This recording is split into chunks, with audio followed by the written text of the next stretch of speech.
These are the 5 most important events in United States history, explained with plenty of B-roll. I want to take you on a fast, clear, and visual tour that fits into a tight 12-minute runtime. Expect heavy B-roll to illustrate every moment. I'll keep the narration paced so you can feel the weight of each event. Archival images, maps, reenactments, and modern-day memorials. I'm going to set context quickly, read the key phrases that still echo, and show the human faces behind these turning points. For each chapter, what happened, why it mattered, how it changed the nation and the world. We'll keep it tight, roughly 2 minutes per event, with a bit more for the Civil War. Let's dive in. I want to start where a distinct American political project clearly begins, July 1776. Before that, colonial America was a complicated place.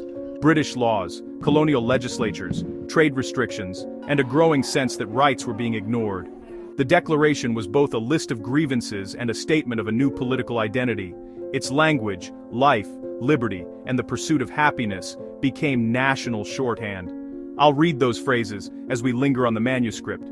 They were designed to justify revolution and set a moral frame. The Declaration exported a model of popular sovereignty and rights. Its ideas echoed in revolutions abroad, but ideals didn't instantly create a functioning nation. War, debt, and weak governance followed. We must also acknowledge who was left out: Native Americans, enslaved people, and many women. The American Civil War from 1861 to 1865 was the single bloodiest conflict on U.S. soil, a brutal struggle that tore the nation apart. It was a profound crisis of identity that would forge a new, deeply scarred American republic, and its echoes compel us to understand how the Union so completely fractured. The root cause was the institution of human slavery. By the mid-19th century, the Southern economy was dependent on the forced labor of nearly 4 million enslaved African Americans. This system was the bedrock of Southern society, culture, and political power, creating a planter class determined to protect and expand slavery at any cost. This created a stark divide with the rapidly industrializing North, whose economy was built on free labor. This deep-seated sectionalism fueled decades of political strife over the expansion of slavery into new territories. Fragile political compromises held the Union together for years, but by the 1850s, these efforts began to fail. Events like the Kansas-Nebraska Act and the Supreme Court's Dred Scott decision shattered the illusion of a peaceful resolution. The election of Abraham Lincoln in 1860 was the final catalyst. Though he pledged only to halt the expansion of slavery, his victory was seen by the South as an existential threat. In response, South Carolina seceded, and 10 other Southern states soon followed, forming the Confederate States of America. The long-simmering crisis had boiled over. War was now inevitable. The first shots were fired at Fort Sumter in April 1861, beginning 4 years of unimaginable carnage.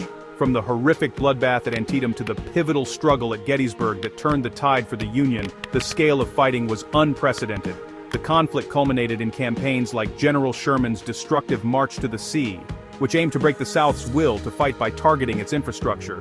The human cost was staggering. Over 600,000 soldiers perished from combat and disease, while countless civilians were displaced or killed.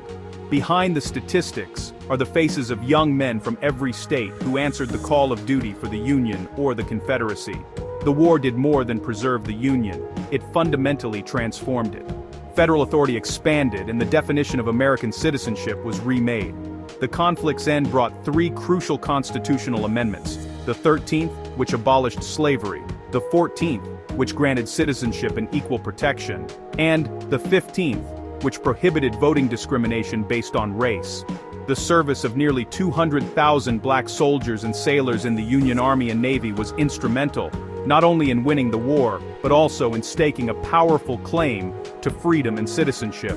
The era of Reconstruction that followed sought to rebuild the South and integrate newly freed African Americans into society.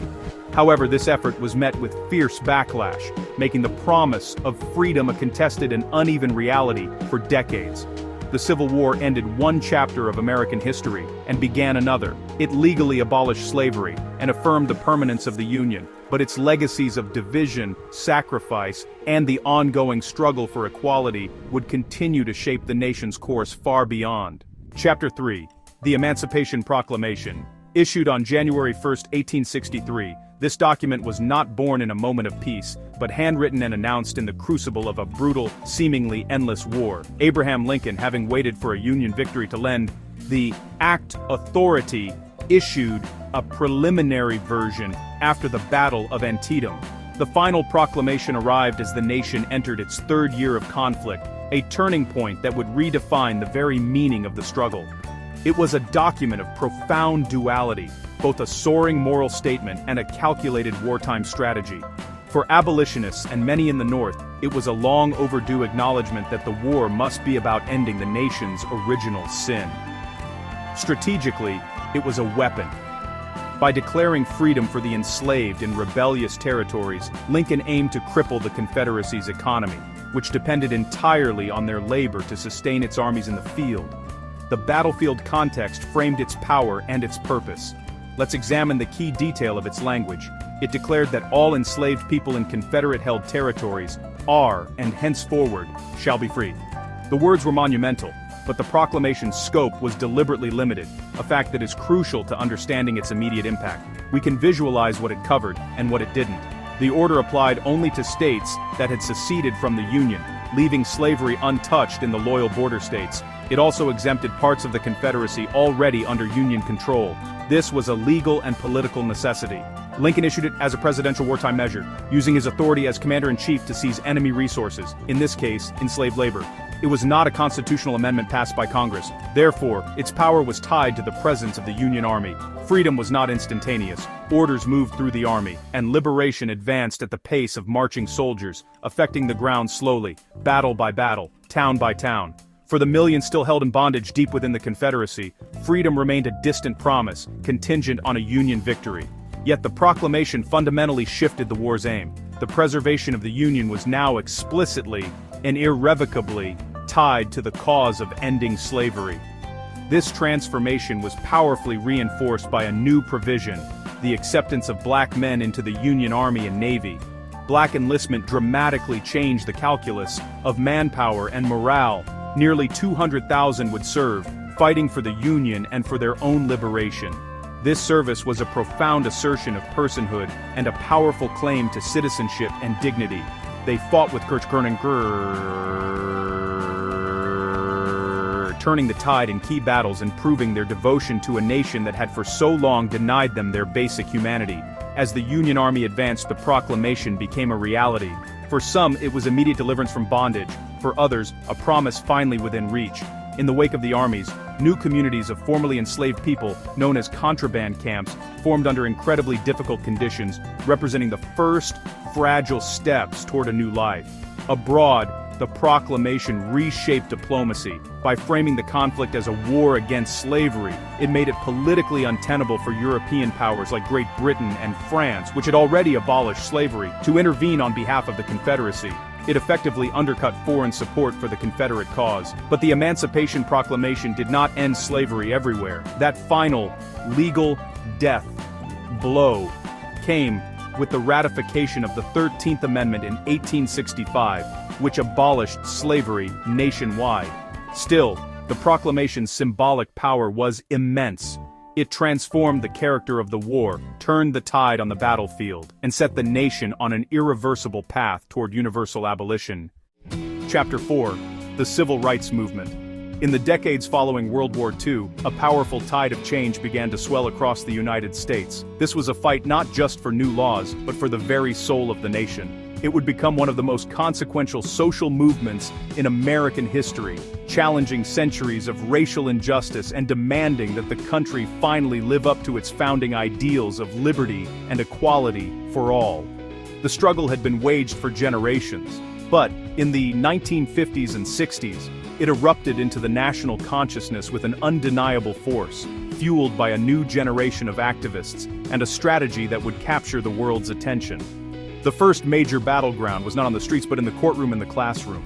For over half a century, the doctrine of separate but equal, established by the Supreme Court in 1896, had codified racial segregation, creating a society that was profoundly separate but never equal. The NAACP and its brilliant legal team, led by Thurgood Marshall, waged a long strategic campaign to dismantle this system piece by piece. Their efforts culminated in a landmark case that would change everything. In 1954, the Supreme Court delivered its unanimous decision in Brown versus the Board of Education of Topeka. The ruling was clear and revolutionary. In the field of public education, the doctrine of separate but equal has no place. Separate educational facilities are inherently unequal. The decision was a monumental legal victory, a promise of a new era. But a promise on paper is not a reality in practice.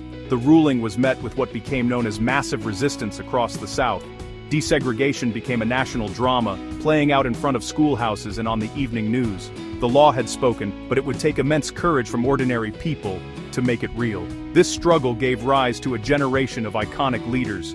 Rosa Parks, a veteran activist whose calculated act of defiance on a Montgomery bus sparked a year-long boycott that crippled the city's transit system. That boycott introduced the world to a young, charismatic minister named Martin Luther King Jr., whose powerful articulation of nonviolent resistance became the movement's moral and strategic compass. There were other powerful voices, like Malcolm X, who championed black self-reliance and self-defense, challenging the philosophy of nonviolence. And the foot soldiers, like the young John Lewis, who put his body on the line time and again.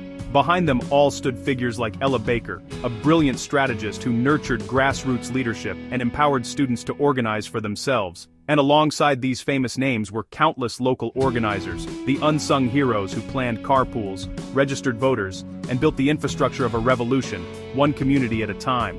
Nonviolent direct action defined the method. It was a strategy of profound discipline and courage. We see it in the Montgomery bus boycott, where an entire community chose to walk for 381 days rather than submit to humiliation. We see it in the sit-ins, where college students sat silently at segregated lunch counters, enduring taunts and violence without retaliating. And we see it in the freedom rides and the mass marches that galvanized the nation, demonstrating an unwavering resolve for justice. The strategy was to expose the brutality of the system. State power pushed back with shocking violence. But now, television cameras were there to bear witness. The images of peaceful marchers being attacked with fire hoses and police dogs in Birmingham, Alabama, were broadcast into living rooms across America and around the world. This televised brutality shocked the conscience of the nation, making it impossible for federal leaders to ignore the crisis. This sustained pressure, this combination of grassroots organizing, legal action, and moral witness, finally compelled Washington to act. The movement achieved its greatest legislative victories with the passage of the Civil Rights Act of 1964, which outlawed discrimination in public accommodations and employment, and the Voting Rights Act of 1965, which dismantled the legal barriers like poll taxes and literacy tests that had disenfranchised black voters for nearly a century. These victories were not the end of the struggle, but they fundamentally remade American society. The legacy of the civil rights movement is immense. It includes expanded voting access, the desegregation of public life, and a new, powerful vocabulary of rights and justice. Its influence spread like a ripple, providing a blueprint and inspiration for the women's rights movement, the fight for LGBTQ+ rights, disability activism, and countless other struggles for justice around the globe. It demonstrated that ordinary people, armed with a just cause and a powerful strategy, could challenge entrenched power and bend the arc of the moral universe toward justice. Chapter 5. September 11, 2001, A Defining Modern Trauma. We begin quietly, respectfully. Hijacked planes struck the World Trade Center, the Pentagon, and Flight 93 crashed in Pennsylvania after passengers resisted. Emergency responders faced impossible danger. The city fled and searched for loved ones. Thousands died. Families were shattered. A nation mourned.